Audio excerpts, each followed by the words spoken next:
Maksudnya apa? Yang pertama yang menjadi kendala, gejala, penyakit terbesar pada umat Rasulullah di akhir zaman sulit menjadi kualitas solihah adalah satu, hati kita rela, ridho dengan kebodohan yang ada pada diri kita. Ada keluarga, awak ini rampok kamu goblok, rampok kamu kerana dia sing penting anak-anakmu pinter. Dia apa? Tapi dengan ceritanya. Ya Pak Pasadian, ada ceritanya. Ngomong aneh, ngomong lagi, tapi papa ekonan. Enak cerita terus ini kita pinter. Kemarin dunia digital terus dia. Kemarin dunia digital, lagi canggih. Ada kompor yang berani ketika kita ini ada. Dari sekolah itu. Kembali awal lagi. Ini kembali awal. Berarti yang pertama kita ini sebagai umatnya Rasulullah ridho, rela, nerimo awak dewe iki goblok iki nerimo.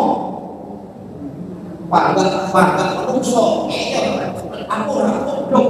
Karena maksudnya aku sudah S2, sudah master manajemen perbisnisan. Oh ternyata dijelaskan oleh tantangan satu pandangan bodoh dalam konsep dalamnya Sayyidina Ali adalah jelaskan ada ilmi tidak adanya ilmu dalam babakan ilmu ilmu artinya apa? Islam memandang manusia itu kebodohan bukan pada dia punya gelarnya S1, S2, S3 ataupun S.com. Tetapi apa? Dari sisi ketidakpahaman dengan ilmu agama. Alhamdulillah ini ulama putih hadis ini. Besok dari kaki Nabi, inna asyaddan nas. Besok orang yang paling terberat adaban yaumul qiyamah. Ulangi ini. Besok dari Rasulullah orang yang terberat siksanya di yaumul qiyamah adalah manjahula orang yang keluarganya. Tidak ulang berkali-kali. Orang. Apa?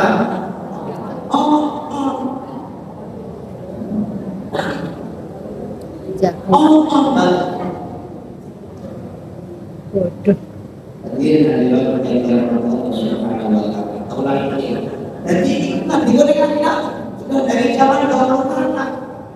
Jadi fungsi paling berat, orang yang paling terberat siksanya di yaumul qiyamah adalah manjahulah keluarganya kita itu loh, anak-anak kita, suami kita, bapak kudu orang ngerti, bapak kudu orang ngerti, doa ada yang hafal, orang banget ibu dan kita orang begitu menjadi memang gak ada usaha, beda gak ada usaha. Contoh dengan mati-matian ikno anak majliman Tuhan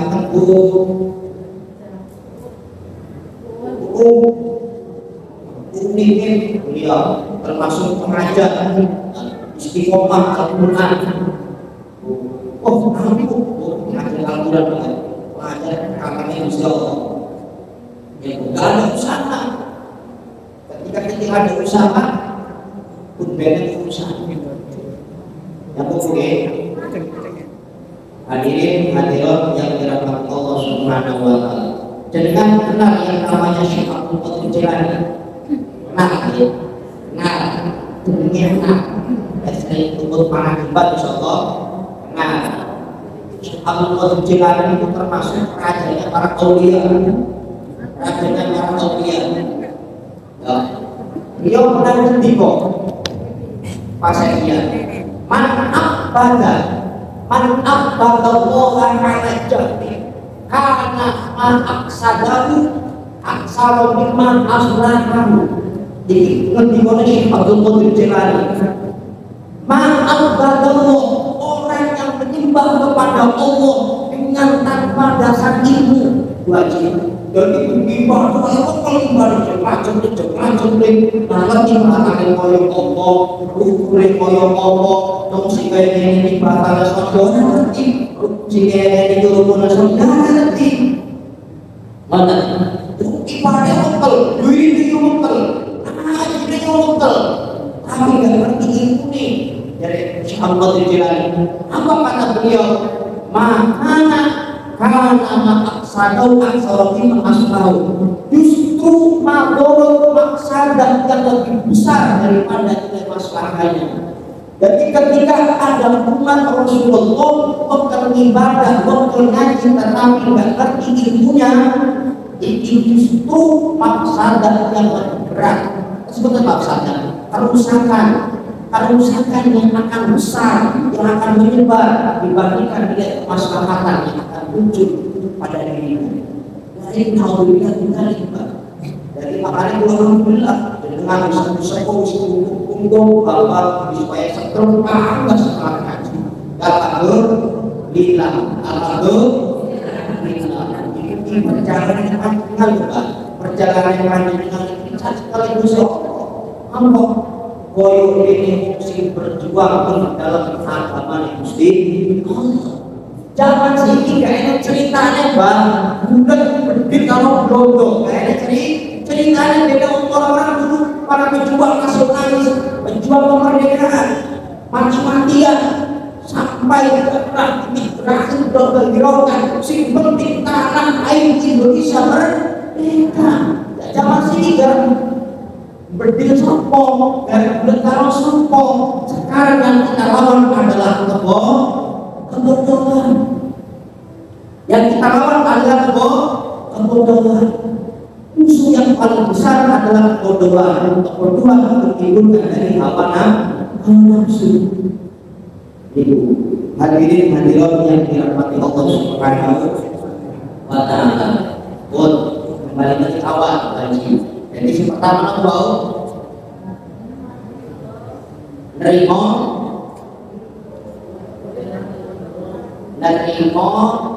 atau rela atau ridho dengan kebodohan dan kebodohan ini dikatakan olah ridho sopo kanjeng Allah utawi Gusti Allah itu begitu penting sapa Allah ulah alim ing saben-saben kalim tapi alim di dunia kelawan dunia jangan kang bodoh bil akhirati kelawan akhirat. Jadi kita sekali Nabi. Jadi Gusti Allah itu Gusti Allah itu mati benar. Gusti Allah bukan mati dengan orang-orang yang intelektualnya tinggi, akan tetapi inteknya bahasanya pada yang S2 inteknya kan tidak intelektualnya tinggi tapi intelektual agamanya Gusti Allah bukan mati benar.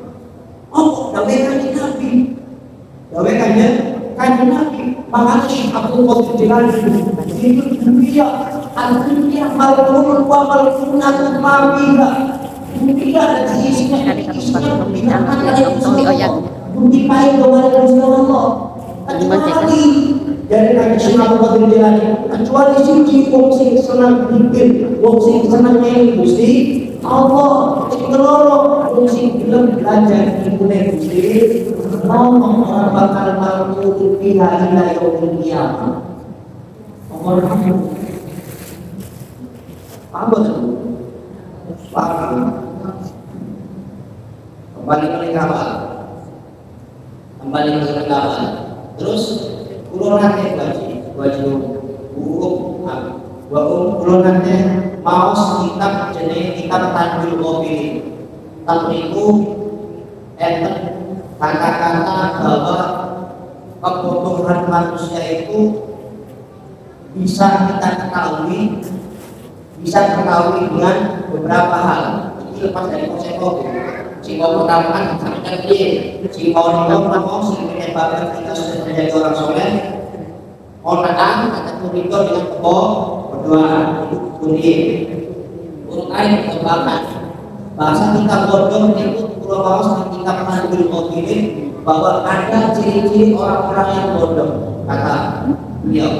Apa di antaranya pun dijelaskan al-ghadab fi ghairi syai'in, yakni yaghabu ala ibni adam wa ala hayawan wa ala kulli syai'in yastaqilu minhu maqlubun bahadi min alamatil jahli. Jadi dijelaskan oleh para ulama bahwa orang yang ujung-ujung gampang lesuan, gampang lesuan, gampang manahan dan emosi tanpa ada sebab musabab, baik emosi pada manusia, baik pada hewan ataupun pada makanan, ujung-ujung mikro emosi ini termasuk orang yang bodoh, yang menyebabkan kita sulit untuk menjadi orang yang soleh. Maksudnya yang bukan tahu lagi.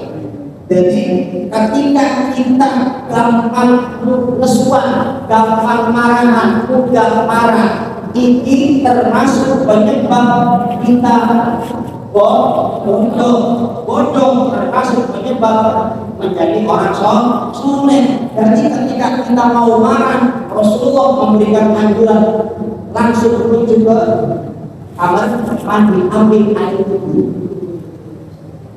Tahu bang? Ambil air biar marah kita hilang dan kita biar menjadi orang yang soleh. Karena apa berpikir di akhir zaman yang diharapkan itu adalah kita punya putra putri, punya keluarga yang soleh dan solehah. Terus kita sini diharapkan si mati, pengen keturunan yang soleh dan solehah. Kenapa? Karena ketika punya putra putri keturunan yang soleh dan solehah akan bisa mengangkat derajat martabat fakwa keluarga kita di hadapan Allah. Tapi kalau kita hanya pun sekedar ucapan kepingin, ini termasuk sifatul munafik, sifatnya munafik. Apa bang? Sifatnya munafik, nggak ada nilai usaha untuk kepingin, ini termasuk sifatnya munafik. Kembali ke awal lagi. Jadi pertama, orang itu bisa kita tandai menjadi orang yang bodoh itu gampang marahan. Terus yang kedua, marah yang bukan hanya kita sama manusia, marah yang paling hewan, marah yang paling makanan, marah yang kepada makhluk-makhluk Allah yang lain, itu termasuk marah. Kemudian kedua wasani al-kalam fi ghairi naf'in. Yang kedua, orang itu bisa kita tandai bodoh, belum berada di makom solih. Kedua, ngomong ini asal cerdas. Kalau boleh gue ini aib, pinter apa? Kalau boleh gue ini aib, ngomong pinter ya.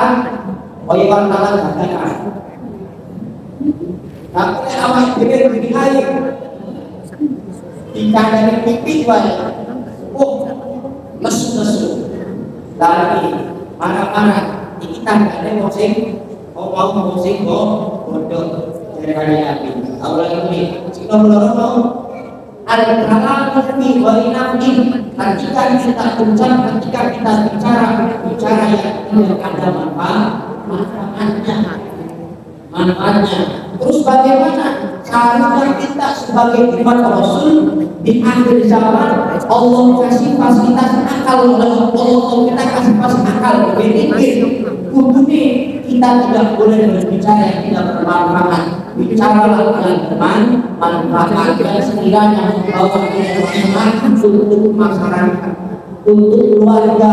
Kadang ambil dosen buat kami. Kadang juga tidak dengan isi sepiten.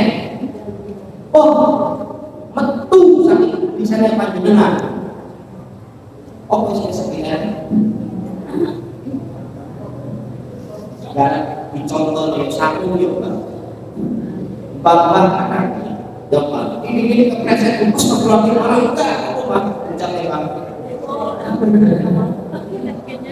Preset ini ucapnya apa bang? Alhamdulillah yang penting karena bapak tak disadari ceplos ini, sampai sekitar isinya yang benar, isinya ikut orang yang muslim lain.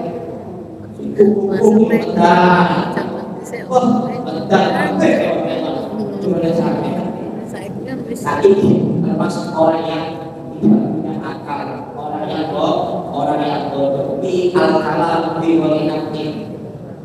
Jadi pun kali sing nomor 3 bang al-anqal sadis al-aqiyam bi ghairi mawdin.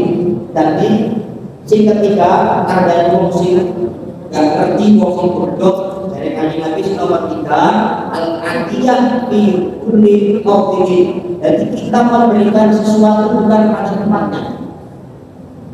Kita memberikan sesuatu bukan pada tempatnya. Al-aqiyam bi kulli mawdin.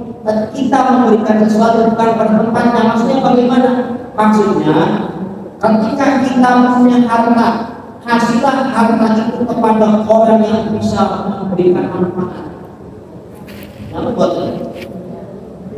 contoh kepada siapa kita kasihkan orang-orang miskin, anak-anak mungkin, apalagi sekarang bulanmu masih bulan Muharram masih bulan Muharram, ayo kita kasihkan kepada orang yatim, orang-orang jongkok, orang-orang yang perjuangan agamanya Allah. Promosi, contoh, orang ini saya promosi wajib, promosi wajib dulu dan perjuangan agamanya Allah. Kita akan supply. Iya, bukan nggak jemen-jemen orang pendidik Al-Quran dari agama nggak jemen-jemen. Dia fokus untuk menanggapi pikiran dan tentunya fokus untuk memikirkan agama. Caranya kehidupan ini gampang dong. Caranya pulau itu kami bisa bukan pulau ngaji yang undangannya tenang tinggi. Pulau tidak ada teknik kita bukan belajar kalau pulau belajar wajib. Teknik berikutnya salah karena salahnya dokter satu resep bisa mematikan cuma satu orang. Tapi kalau anaknya ulama sekali salah ya Allah ribuan orang yang akan rusak mentalnya. Psikolognya itu psikologi pro aja itu mau itu salah sebenarnya tidak ini tapi boten belajar juga belajar jadi boten salah yang mungkin yang jadi psikolog itu apa memberikan sesuatu bukan pada tempatnya kita dari bodoh. Seharusnya kalau kita punya akal kata Rasulullah kita kasihkan sesuatu karena kita kegunaan karena kita itu kepada yang bermanfaat. Contoh anak yatim yang dibutuhkan, orang-orang miskin, orang-orang contoh orang-orang yang melakukan perjuangan agama Allah tersuplai.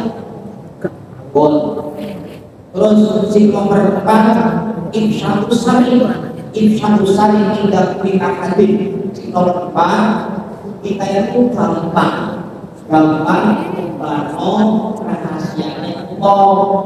Jadi sampai ditolong leten umat Rasulullah si gampang membangun rahasianya Allah itu harus dipercaya. Berarti tandanya Allah menjadi akal yang kasih Nabi.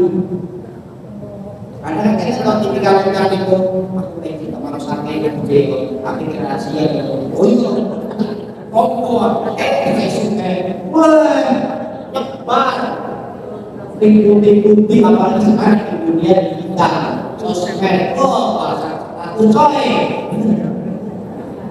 Kalau kita ambil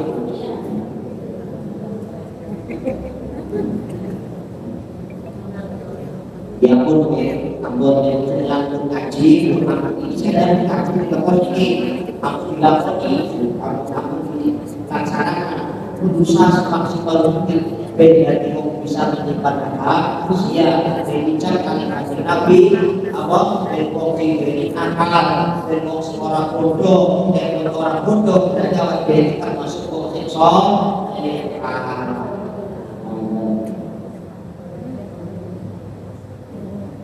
tapi aku banyak jadi oleh banyaknya jadi oleh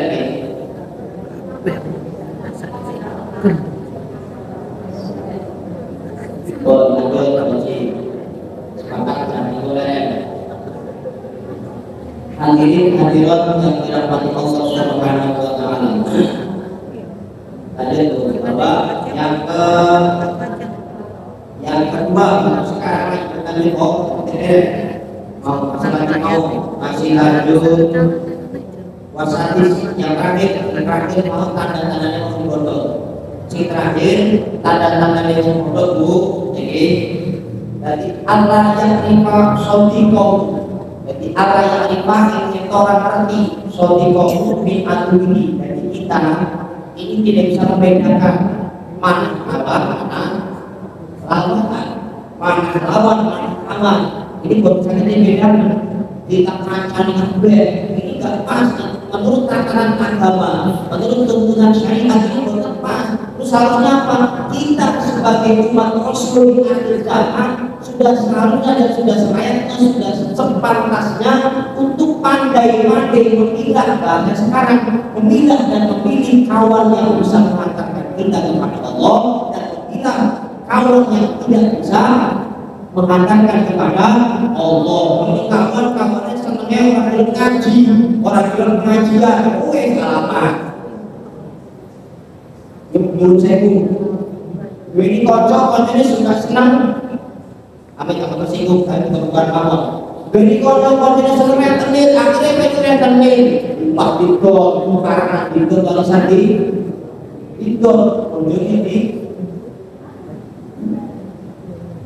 kata kita sudah sekarang kata jadi si terakhir dari kita hilang itu benar zaman ini jadi harus pandai-pandai Allah yang dikasih di komin akubi panjenengan harus bisa memilah dan memilih mana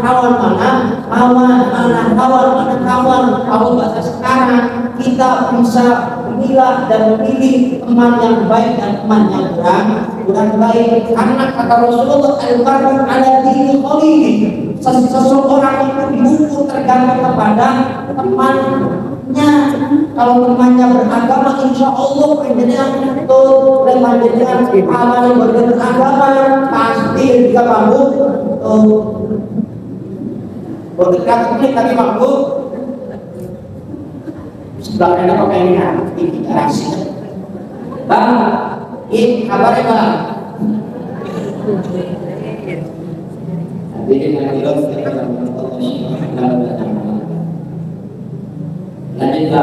lanjut lagi terus maksudnya kawan bagaimana maksudnya lama dijelaskan maksudnya kawan dijelaskan dijelaskan maksudnya siapakah maksudnya lawan adalah syaitan. Syaitan itu bisa muncul dari karakter manusia.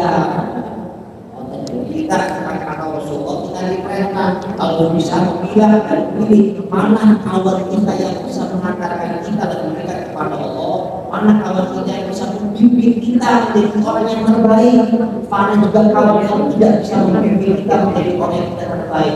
Kita harus bisa memilah dan pilih. Wah, ketika kita tidak bisa memilah dan pilih, jadi orang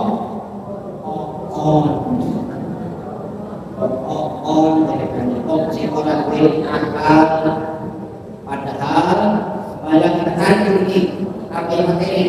Padahal Allah Subhanahu wa Ta'ala pada diri manusia ini, kalau kita pahami ayat ketiga, pada diri manusia ini ada 5 unsur pada diri manusia yang harus kita syukuri dan harus kita manfaatkan sebaik-baik mungkin. Apa 5 unsur ini? 1, Allah kasihkan akal. Allah kasihkan akal. Kedua, Allah kasih apa lagi?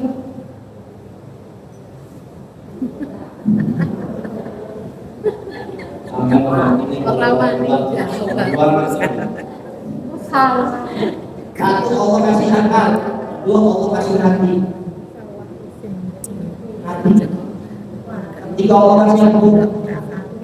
Jasa, akal, hati, jasa. Setelah Allah itu keempat, Allah kasih roh. Rasakan juga mendengarkan juga jasa. Tadi Allah kasih akal, Allah kasih ruh, Allah kasih jasa, Allah kasih hati. Akal, hati, jasa, ruh. Lagi Allah kasih nafsu. Bagian dari nafsu betul-betul kumpulnya sampai muncul itu. Betul-betul berkali bapak sampai yang nafsu ini apa? Kejadian itu nafsu itu apa? Ada bapak memakai di pila bengkok. Nafsu ini.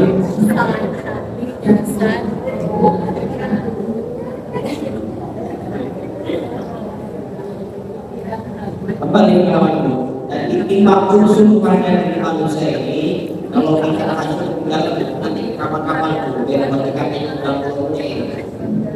Dari 5 unsur ini kalau kita hanya tinggal dan kita menjadi makhluk yang lebih syukur kepada Allah, makhluk yang lebih sosial, berbuat baik kepada sesama manusia.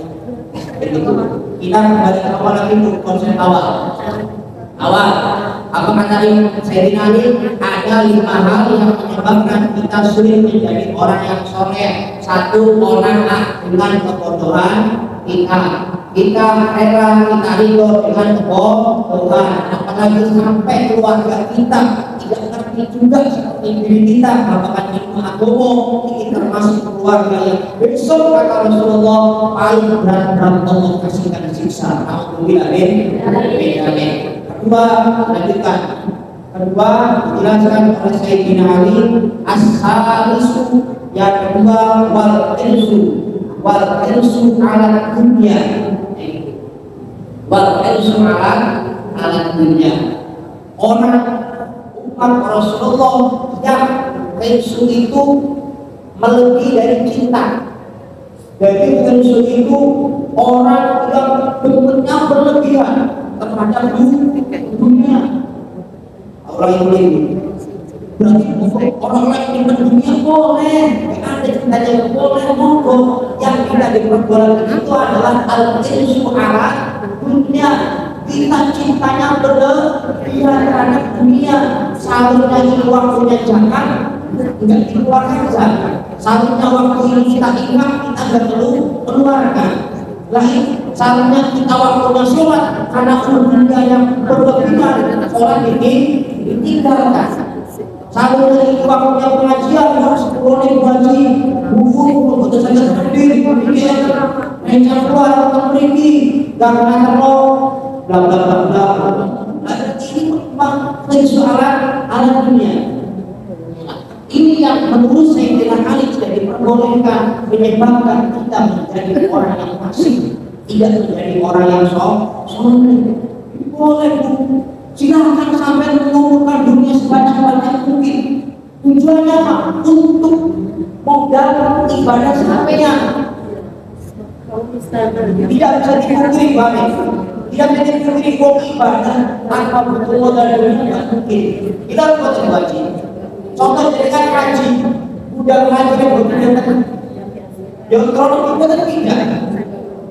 Kita umat sedikit, kita baru dapat haji 25 belum berapa tahun lagi buatnya nyotornya punya uang koncornya tidak haji gak mungkin.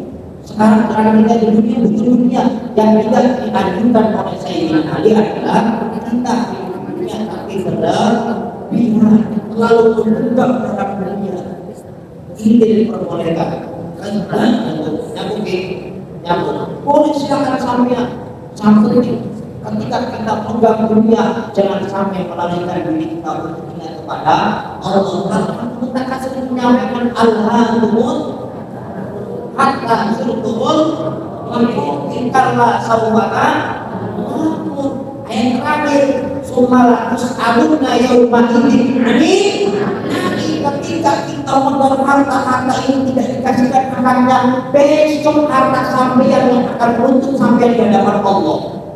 Loh, ngeribu. Nah, ngeri akhir kata kasur sumalakus aluna yauma idin mungkin dijelaskan apa tinggal terjemahan artinya sumalakus aluna yauma idin hari naik pasti harta itu akan dimintai tanggung jawab pada sampeyan di akhir nanti dimintai tanggung jawab pada sampeyan. Ngeri, tapi ketika kita harta kita nyaksikan sesuai haknya masing-masing kita tidak terlalu kukuh dengan harta kita insya Allah kita akan menjadi orang yang soleh. Buat singkat gua pulau loncat bagi kami ini terakhir langsung terakhir bukan lupa PR pakai 1 2 terakhir sing terakhir dari Sayyidina Ali yang menyebabkan kita sulit menjadi orang soleh yang terakhir adalah apa itu wal ijabu bil rohi bikin banyak penyakit wal ijabu bil rohi apa artinya bu kita merasa diri kita paling benar ini terakhir perawatan ini fadilah tidak itu jadi diri kita ini rumongso ijab ujub rumongso merasa paling hebat dibandingkannya yang lain berarti intinya paling suci paling benar sampai ingat sejarah bapak kita terusikan bapak kita Nabi Adam tinggi dengan iblis ketika perbuatan iblis mengapa pertanyaan ini dikeluarkan oleh Allah dari surga karena iblis merasa paling hebat dibandingkan Nabi Adam bukan karena iblis ambil konsumsi obat sabu-sabu bukan karena iblis ikut judi online tidak bukan karena jangan sedihkan hati musim judi online kalau terserama motor itu biasa jadi bukan karena iblis suka judi online bukan tetapi Allah keluarkan iblis dari surga karena iblis ijab rohi merasa paling hebat ketika iblis iblis iblis pada Nabi Adam apa jawaban iblis apa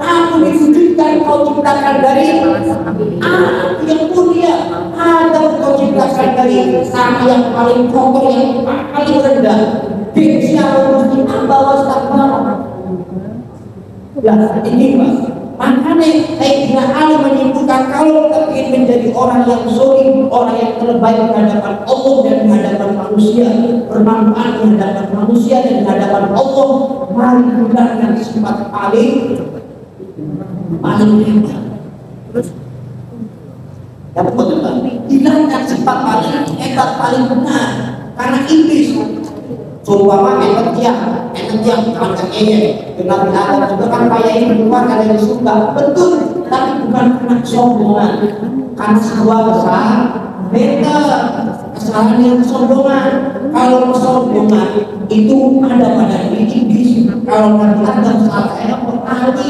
makan wabul putih dan di umat Kanjeng Nabi kalau saya juga berarti dengan tak perintah dari usaha. Kalau kita masih hanya sebatas gawe salah kali itu seperti ini, masih diambil karena Gusti Allah. Tapi kalau ada diri kita ada kesombongan, ada diri kita ada sifat paling hebat, paling wow dibandingkan yang lain itu adalah paling rendah. Untuk arti kusoleh, kita punya anggapan seperti ini tidak diampuni oleh Gusti Allah. Kayak jadi iblis, awalnya tertanya Allah kembalikan ke surga, tapi kalau iblis wilayah kiamat itu akan mungkin Allah kembalikan kepada surga. Anak sombongan, anak angkuhan. Makanya pada siang menjelang sore ini ibu, mari kita sama-sama berusaha menggunakan sifat putih, sifat kebenaran. Jangan kita ambil dosa wajib, jangan kita menamai merasa paling suci. Enggak, sama seperti dunia itu aja bergelar, standar bergelar, S2 sarjana, manajemen bank, dokter, master dokter, ngomong, profesor bergelar, dan menjadi sebuah gagal-gagal dokter, di hadapan Allah semuanya sama, di hadapan Allah semuanya sama. Nah ini sudah diuji. Dari dulu dijawabnya saya bilang, sesuatu yang akan menghalangi kita menjadi orang yang baik pada yang terakhir, belum begitu terakhir adalah jauh berroji, orang yang paling benar, orang yang merasa paling benar. Oleh karena itu, semoga dalam rangka kajian ini hari Bapak Kamis 1 Agustus dengan tema ini, Bu, anak kita menambahkan nambah nilai keimanan dan ketakwaan kita kepada Allah Subhanahu wa taala. Allah